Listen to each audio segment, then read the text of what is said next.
अरे दीवानो, मुझे पहचानो, कहां से आया, मैं हूं कौन, मैं हूं मनीष भारद्वाज। दोस्तों, जिस तरीके से इस मास्क ने मेरा असली चेहरा छिपा रखा था, बिल्कुल उसी तरीके से ही एग्रीकल्चर ने भारत की अनएम्प्लॉयमेंट को छिपा रखा था, उसको ढक रखा था। इसे बोलते हैं डिस्गाइज्ड अनएम्प्लॉयमेंट। इस चैप्टर में इसके बारे में हम थोड़ा बहुत करेंगे। दरअसल चैप्टर का नाम है इंडियन इकोनॉमी 1950 से 1990। प्लानिंग हम कर चुके हैं, आज हम एग्रीकल्चर के बारे में करेंगे। ठीक है भाई, तो आइए वीडियो की शुरुआत करते हैं। तो सबसे पहले चैप्टर का नाम लिखते हैं। चैप्टर का नाम है इंडियन इकोनॉमी, इंडियन इकोनॉमी 1950 से 1990, ये चैप्टर का नाम है। और आज हम एग्रीकल्चर के बारे में पढ़ेंगे। एग्रीकल्चर के बारे में पढ़ेंगे मतलब ये कि इस पीरियड में जब भारत आजाद हुआ 1950 से 1990 के पीरियड में एग्रीकल्चर के क्या हालात थे, इसके बारे में हम चर्चा करेंगे। तो सबसे पहले लिखते हैं इसके problems and features, problems slash features, features of agriculture. ठीक है, ये बात ध्यान आपको बस ये रखना है कि हम नॉर्मल सिचुएशन की बात नहीं कर रहे हैं, हम बात कर रहे हैं इस पीरियड में एग्रीकल्चर, आज के एग्रीकल्चर की बात नहीं कर रहे हैं, इस पीरियड में एग्रीकल्चर की बात कर रहे हैं। तो उस समय में भारत के एग्रीकल्चर की क्या प्रॉब्लम थी, क्या फीचर्स थे, उसको पढ़ते हैं। तो सबसे पहला जो पॉइंट है वो है यही जो अभी मैंने किया, disguised unemployment,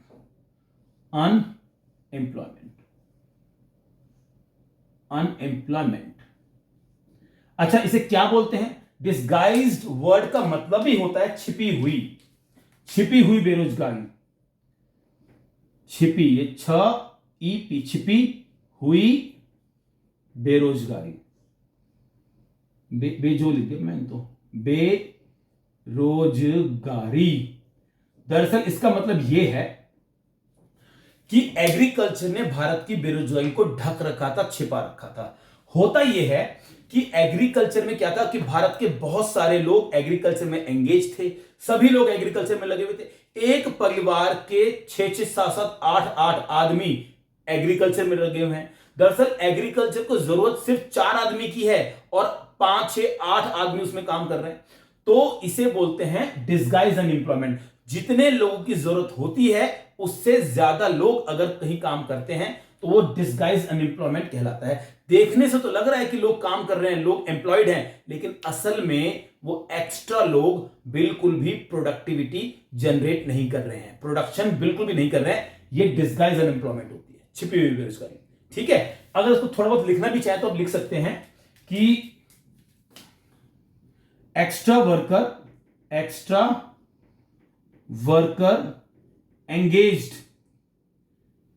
engaged in a work than needed than required। जितने लोगों को रिक्वायरमेंट है उससे ज्यादा एक्स्ट्रा वर्कर अगर किसी काम में लगे हैं तो उसे बोलते हैं डिस्गाइज अनएम्प्लॉयमेंट। भैया देखने से तो लग रहा है काम कर रहे हैं, लेकिन रियलिटी में कोई काम नहीं कर रहे हैं। दिखने से लग रहा है लेकिन कर नहीं रहे। ठीक है जी, तो डिस्गाइज अनएम्प्लॉयमेंट भारत के एग्रीकल्चर की एक प्रॉब्लम भी थी, एक विशेषता भी थी। आगे चलते हैं।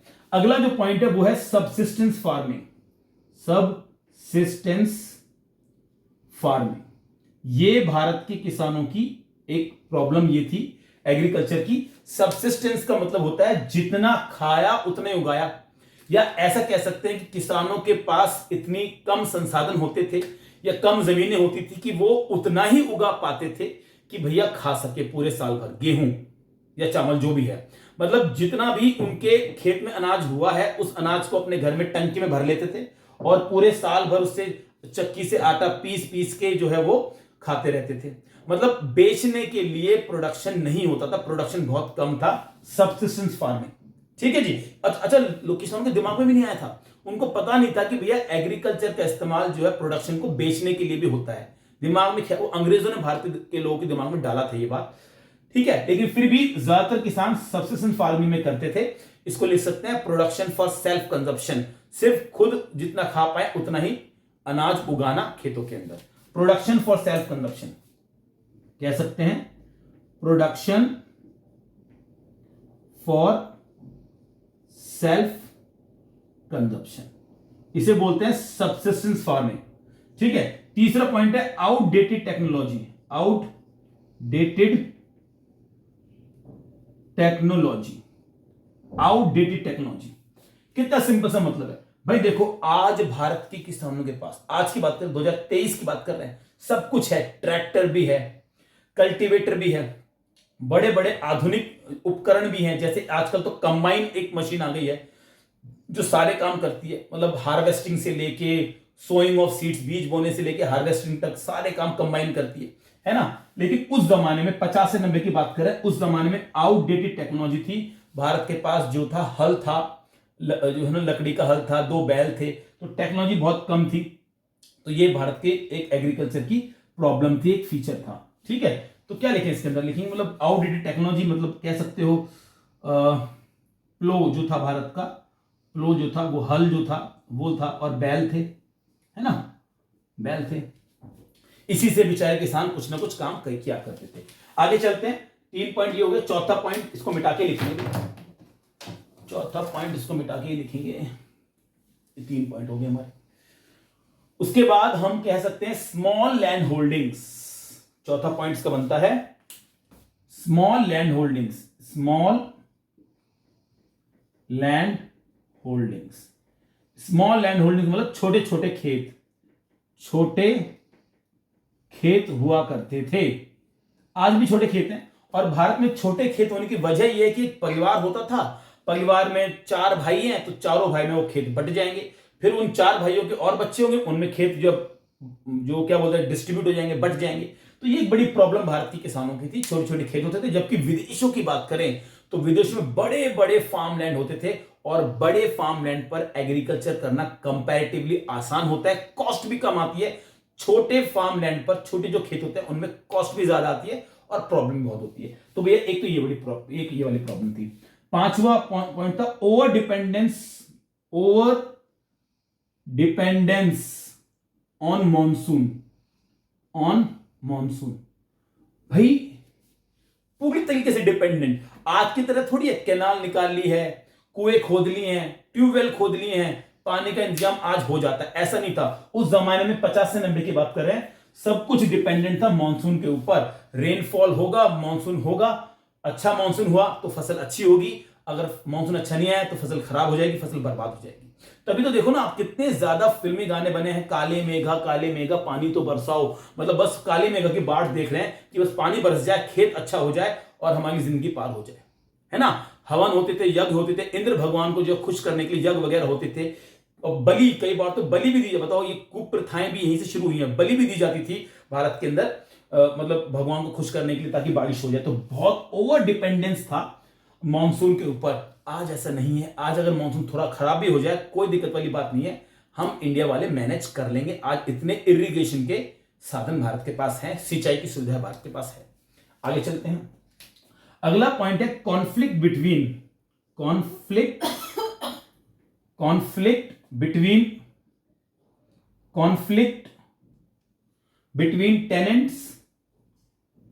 Tenants and landlord. भैया जो कॉन्फ्लिक्ट था टेनेंट और लैंडलॉर्ड के बीच में, ये बहुत बड़ी वजह थी भारतीय एग्रीकल्चर के डाउन में जाने की। बहुत खराब एग्रीकल्चर का था उस वक्त भारत का, इतने भी एग्रीकल्चर नहीं था कि हम भारत की जनता का पेट भर सके। इंपोर्ट करने पड़ती थी हमें, गेहूं चावल वगैरह इंपोर्ट करने पड़ते थे। ठीक है, आज वो सिचुएशन नहीं है। बात हम कर रहे हैं 50 से 90 की, ये बात हमेशा ध्यान रखना। तो कॉन्फ्लिक्ट था, टेनेंट वो थे जो खेतों पे काम करते थे, खेतों पर काम करने वाले मजदूर, खेतों पे काम करने वाले, और जो लैंडलॉर्ड थे वो थे मालिक, खेतों के मालिक। अब इन सब में क्या था, कॉन्फ्लिक्ट था, लड़ाई थी, इन सब में लड़ाई थी। अब लड़ाई का मतलब ये कॉन्फ्लिक्ट था, लड़ाई थी कि भैया खेत किसका। टेनेंट्स जो थे वो खेतों पे ध्यान देते नहीं थे कि भैया खेत तो हमारा है नहीं, हम क्यों इतनी मेहनत करें, खून पसीना बहाएं, और जब प्रोडक्शन बेच के आएंगे तो सारा माल देना पड़ेगा लैंडलॉर्ड को, वो हमें रेंट देंगे। तो मतलब तो बड़ी बेकार वाली बात होगी ना। लैंडलॉर्ड थे वो तो भैया अय्याशी में डूबे हुए थे, वो तो भैया मजे करते थे, उनको कोई मतलब ना था नहीं खेत से। तो खेत की जो था ना, जो खेत था हमारा, उसमें जो था इन्वेस्टमेंट कोई करना नहीं चाहता था, ना ये कर रहे थे, और ये तो भाई करेंगे कि तो मजदूर आदमी करेंगे। ये इस कॉन्फ्लिक्ट की वजह से भारत का एग्रीकल्चर और गड्ढे में चला गया। और इन सब का कारण ये था कि इन सब का जो रिजल्ट हुआ भारत का, वो ये हुआ कि भारत की लो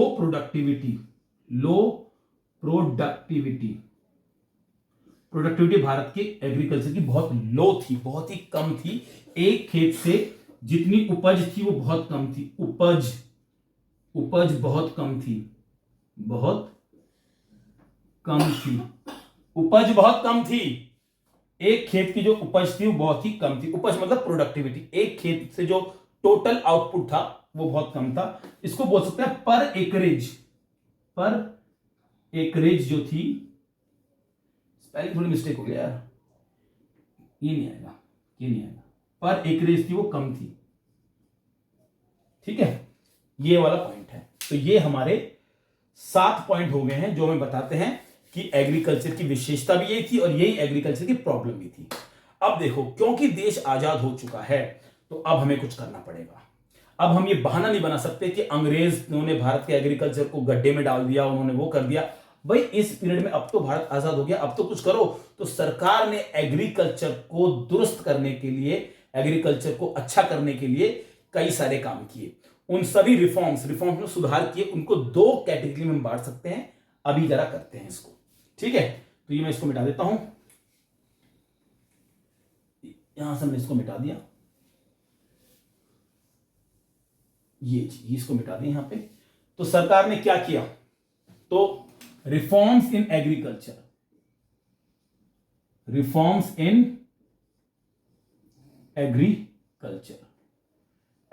में रिफॉर्म्स कर रहे हैं भाई। ठीक है, करेंगे भाई, भारत की सरकार तो करेगी। तो 2 बड़े रिफॉर्म्स किए गए। एक को बोलते हैं इंस्टीट्यूशनल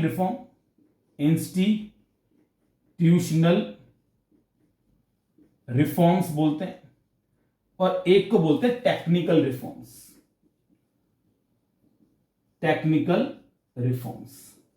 ठीक है भाई, ये 2 बड़े रिफॉर्म है, इंस्टीट्यूशनल रिफॉर्म्स और टेक्निकल रिफॉर्म्स, 2 बड़े रिफॉर्म है। और जो टेक्निकल रिफॉर्म है इनको बोलते हैं ग्रीन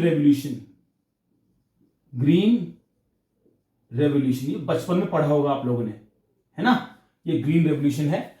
और इंस्टीट्यूशनल को बोलते हैं लैंड रिफॉर्म्स। अदर नेम है बेटा इसके, और यहां और लिख देता हूं, अदर नेम है क्या, यहां लिख दूं और इंस्टीट्यूशनल रिफॉर्म या कह सकते हैं लैंड रिफॉर्म, टेक्निकल रिफॉर्म्स या कह सकते हैं हम ग्रीन रेवोल्यूशन। ठीक है भाई, बहुत बढ़िया। इस वीडियो में जो हम करेंगे वो करेंगे इंस्टीट्यूशनल रिफॉर्म, लैंड रिफॉर्म, ये हम नेक्स्ट वीडियो में करेंगे। ठीक है, तो इंस्टीट्यूशनल रिफॉर्म्स को हम यहां लिख देते हैं, यहीं पे कर लेते हैं। ये तो नेक्स्ट क्लास में करेंगे, नेक्स्ट वीडियो में करेंगे, इसको कर लेते हैं। तो भाई देखो, मिटाना पड़ेगा यार, इसको डिटेल में करना है, तो उसको मिटा देते हैं। लैंड रिफॉर्म लिखते हैं सबसे पहले।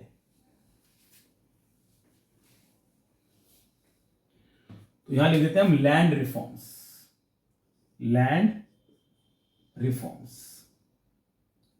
यहां लिख दिया हमने। ठीक है, तो भाई इसकी मीनिंग क्या है? मीनिंग तो बहुत ही सिंपल है। वो ये कह रहा है लैंड रिफॉर्म मतलब जमीन में सुधार करना है, जो भूमि में, जमीन मतलब भूमि मतलब खेती के सिस्टम में सुधार करना है। यानी कि it refers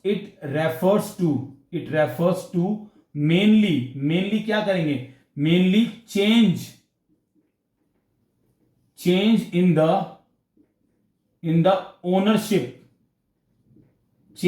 the ownership of land holdings. देखो जी, मेन जो मतलब है इसका कि ओनरशिप चेंज करेंगे लैंड होल्डिंग्स की। अभी समझाऊंगा कैसे। लैंड, खेतों के जो मालिकाना हक जिसके पास है उसको चेंज करेंगे। मतलब बहुत बड़े रिफॉर्म्स है, ये बहुत बड़े लेवल पे है। ठीक है, तो ये इसकी मीनिंग हो गई। तो कौन कौन से रिफॉर्म किए गए उससे पता लगेगा। तो जो पहला रिफॉर्म किया गया, तो फॉलोइंग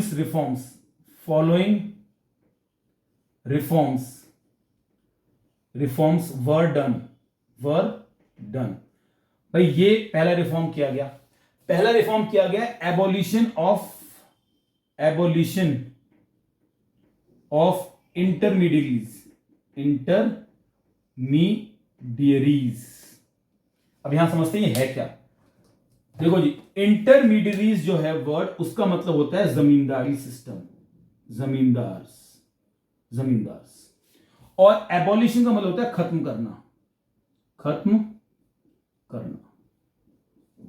ठीक है, देखो आप ये बात जानते हो कि जब भारत आजाद नहीं था, हम अंग्रेजों के गुलाम थे, तो अंग्रेजों ने एक सबसे खराब सिस्टम किया था, भारत में जमींदारी सिस्टम लेके आए थे। बहुत डिटेल में वीडियो बनाई है, इस पे एक रैप सॉन्ग भी बनाया मैंने जमींदारी सिस्टम के ऊपर, आप चैनल में जाके देख सकते हो। तो जमींदारी सिस्टम कौन लेके आया था? अंग्रेज लेके आए थे। तो अंग्रेजों ने क्या किया था? अंग्रेजों ने सारी जमीन का जो मालिकाना हक था वो एक जमींदार को दे दिया। उन्होंने बोला जमींदार तुम ही हो इस पूरी जमीन के मालिक, और जो किसान वहां काम कर रहे हैं तुम लोग हो टेनेंट्स, मतलब तुम मजदूर हो, तुम काम करोगे तुम्हें उसकी तनख्वाह मिल जाएगी, तुम्हें उसका पैसा मिल जाएगा। लेकिन जमीन का मालिक किसको बना दिया गया था? जमींदार को बना दिया गया था। पर क्योंकि अब भारत देश आजाद हो चुका है, अब तो भारत देश किसी का गुलाम है नहीं, तो अब सरकार को क्या करना चाहिए? सरकार को अंग्रेजों का वो डिसीजन पलट देना चाहिए। तो सरकार ने पलट दिया। सरकार ने बोला कि जो अंग्रेज थे तब बात अलग थी, अब भारत की सरकार आ गई है, आम जनता की सरकार है, आम जनता की बात सुनेगी। तो अब से abolition of zamindari system, zamindari system खत्म है, जो खेत पर काम कर रहे हैं वही खेत के मालिक होंगे अब से। भाई क्या बात है, कितना बढ़िया कदम उठाया ना। ये रिफॉर्म था लैंड रिफॉर्म का, कि जो खेत पे काम कर रहा है वही खेत का असली मालिक माना जाएगा, क्योंकि रियल में तो वही था, अंग्रेजों ने दिक्कत पैदा की थी आके, है ना। तो इसको लिखेंगे टिलर्स। टिलर्स का मतलब होता है खेत पे काम करने वाले, टेनेंट्स भी बोल सकते हैं इनको, टेनेंट्स भी बोल सकते हैं। Tillers were made the owners of the land. देखो जी क्या बढ़िया बात है, जो टिलर्स थे, टेनेंट्स थे, उन्हीं को ही ओनर बना दिया गया लैंड का। ठीक है, अब देखो जाहिर सी बात है कि कोई भी जमींदार इतनी आसानी से अपना खेत तो जाने देगा नहीं। इतने सालों से उनको जो आदत पड़ी हुई है खाने की, नाजायज खाने की, वो ऐसे जाएगी नहीं। तो जमींदार ने क्या किया, ये एबोलिशन ऑफ जमींदारी सरकार ने कागजों में तो कर दिया, लेकिन वो उतना सफल हो नहीं पाया, क्योंकि जमींदार जो लोग थे उन्होंने लूप होल्स, कानून में लूप होल्स का इस्तेमाल करके अपनी जमीनें अपने पास ही रखी। तो ये that was not successful, not very successful, बहुत ज्यादा सक्सेसफुल ये हो नहीं पाया। क्यों? क्योंकि कई बार क्या था, जमींदार थे उन्होंने लूप होल्स थे, लेजिस्लेचर। अच्छा जी, अभी समझाते हैं ये क्या है। लेजिस्लेचर का मतलब है कानून। तो जो कानून में जो लूप होल थे, जो कमियां थी, उसका इस्तेमाल किया जमींदारों ने।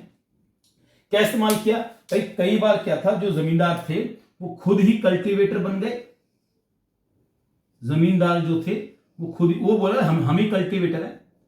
कल्टीवेटर का मतलब जो खेत पे काम कर रहे हैं, ये टिलर्स, कल्टीवेटर्स, वो खुद ही बन गए कल्टीवेटर।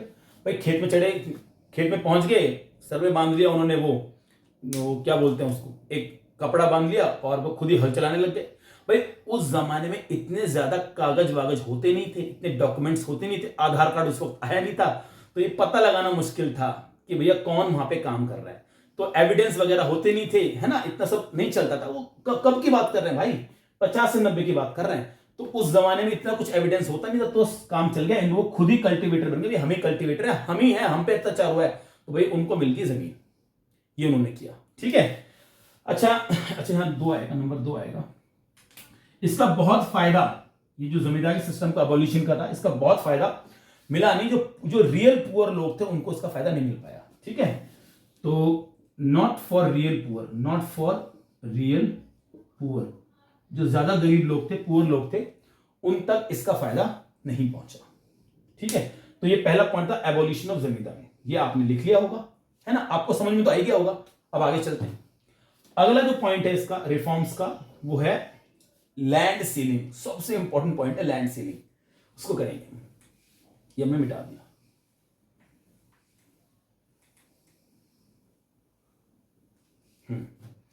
तो दूसरा जो पॉइंट है इसका, लैंड सीलिंग। ठीक है, तो देखो ये तो आप जानते हैं, लैंड का मतलब आपको पता ही है, लैंड का मतलब यहां पे खेत है, लैंड का मतलब। और सीलिंग जो है इसका मतलब होता है लिमिट। लिमिट, ये एल लिखा है लिमिट, तो खेत की लिमिट बनाएंगे भाई इसके अंदर। अच्छा, ये बात तो आप जानते हो कि प्रॉब्लम ये थी कि जो जमींदार थे उनके पास सारे खेत थे, और बहुत सारे खेत थे जमींदारों के पास, तो पूरा जो लैंड था वो कुछ मुट्ठी भर लोगों के पास था। ठीक है, तब आज की बात नहीं कर रहे हैं, ये बात कर रहे हैं 50 से 90 की। बार बार ये मैं आपको क्लास में याद दिला रहा हूं कि लैंड रिफॉर्म्स का जो ऑब्जेक्टिव था, जो पूरा लैंड रिफॉर्म का ऑब्जेक्टिव था, वो यही था कि, एक मिनट, हाँ, पूरी जो लैंड रिफॉर्म था, उस पूरे लैंड रिफॉर्म का जो मकसद था वो यही था कि भाई इक्विटी आनी चाहिए देश के अंदर। किसी के पास बहुत ज्यादा लैंड है, किसी के पास कुछ, किसी के पास तो कुछ है भी नहीं, कोई बहुत ही गरीब है, एक खेत का टुकड़ा, किसी के पास बहुत सारे एकड़ की जमीन है, तो इक्विटी आनी चाहिए। तो लैंड रिफॉर्म का मकसद भी यही था। तो यहां पे हम लिखते हैं ऑब्जेक्टिव ऑफ लैंड रिफॉर्म, ये इंपॉर्टेंट पॉइंट है, objectives of land reform, land reforms. ठीक है, ऑब्जेक्टिव ऑफ लैंड रिफॉर्म की बात करते हैं। ऑब्जेक्टिव क्या था, क्या इसका ऑब्जेक्टिव था? पहला ऑब्जेक्टिव था इक्विटी, इक्विटी आनी चाहिए, बराबरी आनी चाहिए। ठीक है, equity in agriculture, equity in agriculture, या बेसिकली लैंड डिस्ट्रीब्यूशन में ना, लैंड डिस्ट्रीब्यूशन, लैंड डिस्ट्रीब्यूशन मतलब इक्विटी, इक्विटी वर्ड याद रखना, इक्विटी आनी चाहिए। एग्रीकल्चर में बहुत ज्यादा अमीर किसान, बहुत ज्यादा गरीब किसान नहीं होने, थोड़ी इक्विटी तो आए, कुछ तो हो, इक्विटी आनी चाहिए, ये वाला पॉइंट था। और दूसरा पॉइंट ये था कि पूरा लैंड कॉन्सेंट्रेट ना हो जाए फ्यू हैंड्स के हाथ में, है ना, पूरा मतलब सब कुछ कुछ लोगों के हाथ में हो जाए, ये तो ये भी नहीं चाहते। तो इस बात था टू प्रिवेंट, टू प्रिवेंट मतलब रोकना, to prevent concentration, concentration of land in few hands, in few hands, concentration ना हो जाए, इकट्ठे ना हो जाए फ्यू हैंड्स के हाथ में, इसको भी रोकना है। इक्विटी भी लेके आनी है, ये वाला काम करना है, ये लैंड रिफॉर्म के ऑब्जेक्टिव थे। ठीक है, अभी इसको मिटाना पड़ेगा क्योंकि मुझे हमको समझाना है आपको। तो यहां पे मैं ये वीडियो पॉज करके आप लिख लेना, मैं इसको मिटा देता हूं। तो ये मैंने मिटा दिया यहां पे, हाँ जी, तो ये हो गया।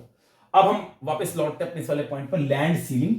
तो खेत की लिमिट डिसाइड करनी है, तो मीनिंग करते हैं पहले इसका क्या है, मीनिंग इसका करते हैं। तो मीनिंग ये था कि, अरे सही से नहीं लिखा, मीनिंग ये था लैंड रिफॉर्म का, it refers to, it refers, यहां पे इट का मतलब land ceiling, it refers to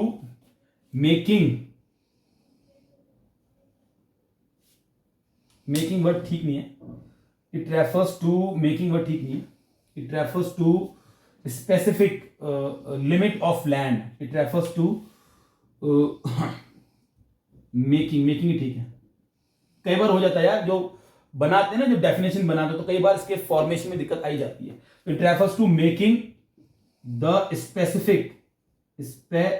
specific limit of land that an individual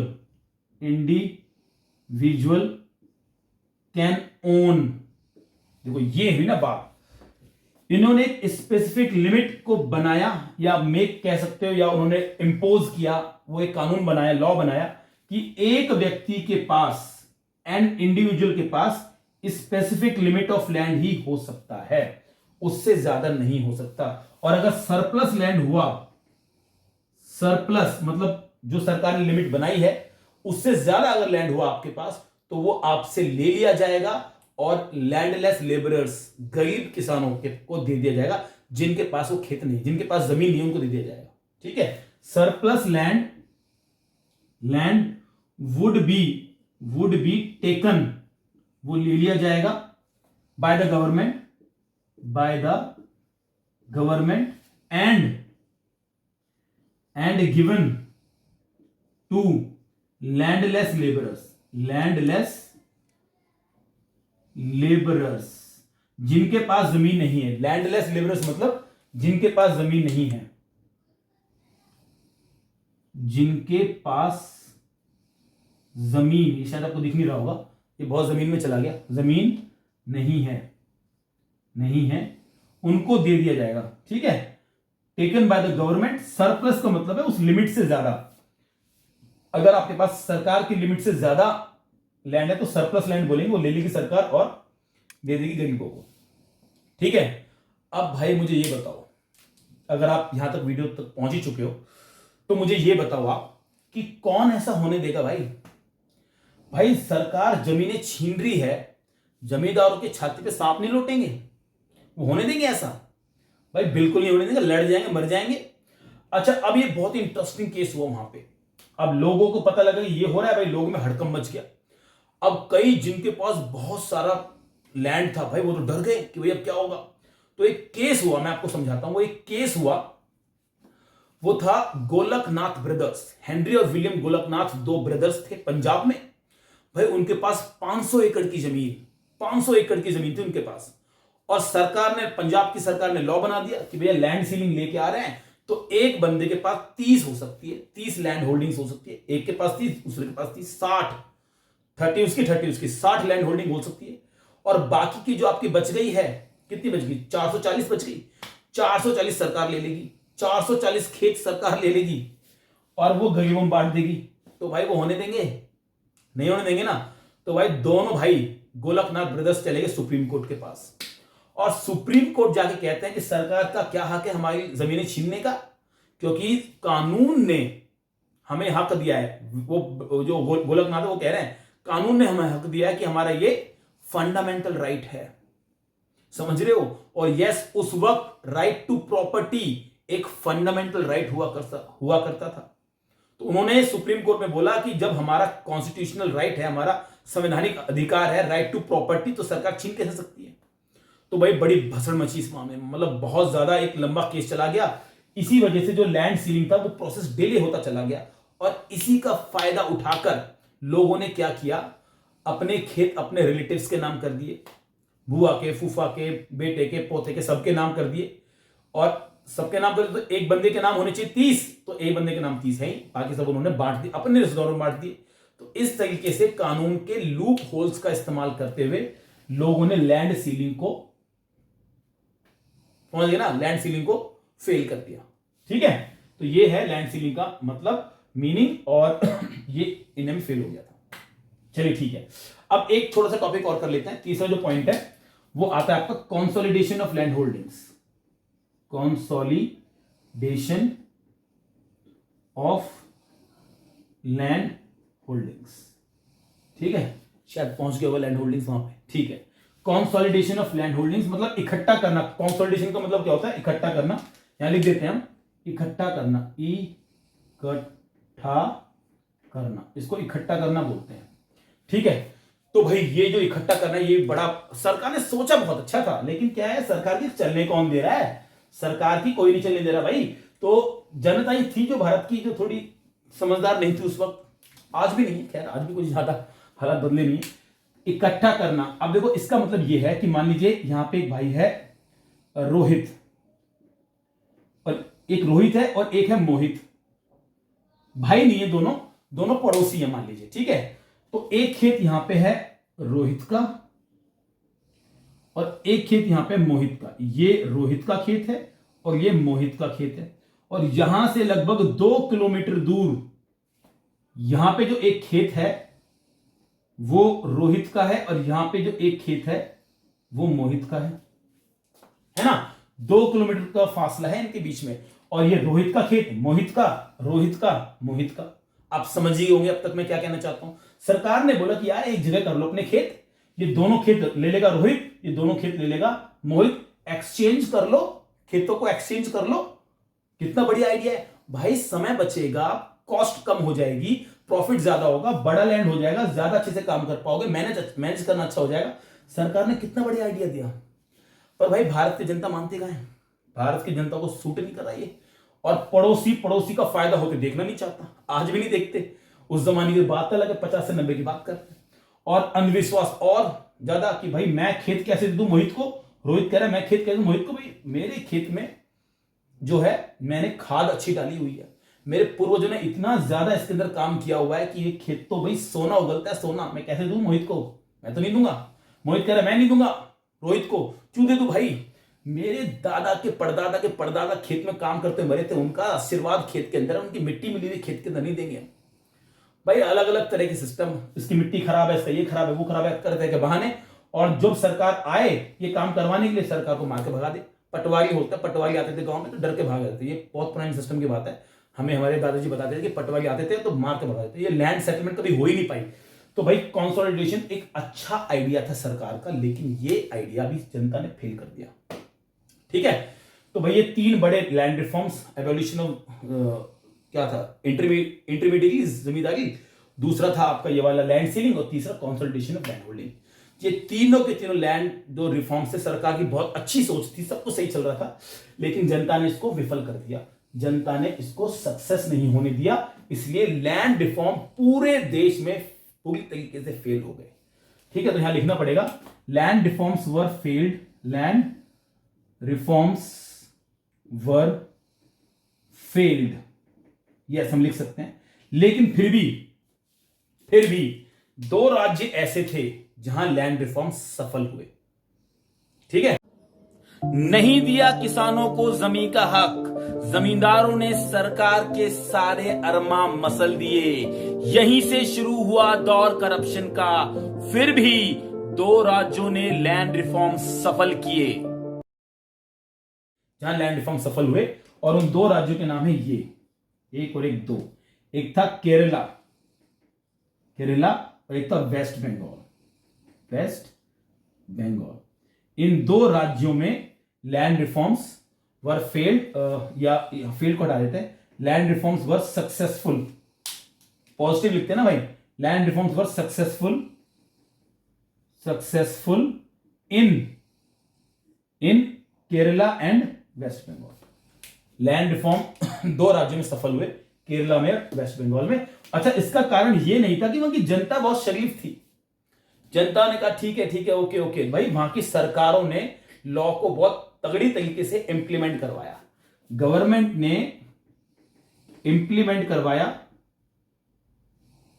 law को बहुत ही स्ट्रिक्टली, इसलिए कहते हैं कि इन 2 राज्यों में लैंड रिफॉर्म सफल रहे थे। ठीक है भाई, तो भाई ये हमारी यहां वीडियो समाप्त होती है, लैंड रिफॉर्म हमने यहां पे समाप्त कर लिया है। अगर आपको वीडियो पसंद आई है तो भाई लाइक कर दीजिए, शेयर कर दीजिए, अगर आपके किसी दोस्त को ये ऐसी वीडियो से फायदा मिल सकता है तो उसको शेयर कर दीजिए, चैनल पे नए हैं तो भाई सब्सक्राइब कर लीजिए, आपका प्यार हमें बहुत आगे तक लेके जाएगा, हम सब आगे बढ़ेंगे। थैंक यू सो मच, नमस्ते।